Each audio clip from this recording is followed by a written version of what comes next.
Isang pamilya naman sa Payatas ang pinalikas at pinalilipat na ho ng permanenteng tirahan matapos ang nangyaring landslide sa lugar.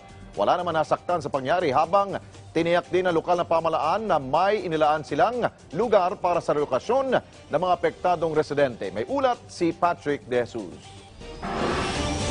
Pinalilikas at pinalilipat na sa ibang lugar ang 25 pamilya sa Barangay Payatas, Quezon City. Bunsod kasi ito ng pagguho ng lupa sa lugar, dulot ng mga nagdaang pag-ulan.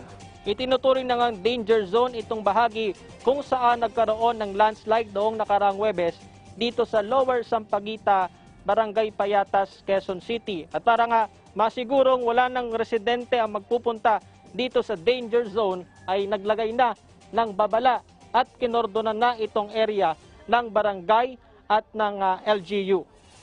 Maswerteng walang lubang nasaktan o namatay sa nangyaring landslide. Pero ang bahay na ito ni Dan De Leon, matinding napuruhan matapos matabunan ng lupa at puno. Maya-maya may kumalabog sa likod namin. Kita ko na paguho na yung lupa eh. Tina lang sir, nakatakbo kami dalawa mag-asawa.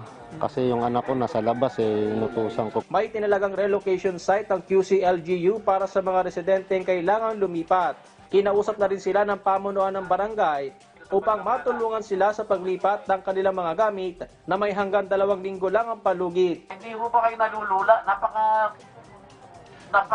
Napakatarik po.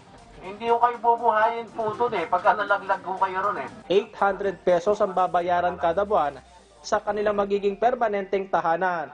Ngunit problema ng ilan ang 7,000 pesos sa bayad upang magkaroon ng linya ng tubig at kuryente. Ako naman, wala taga kong puntong pera kasi nag-lockdown din.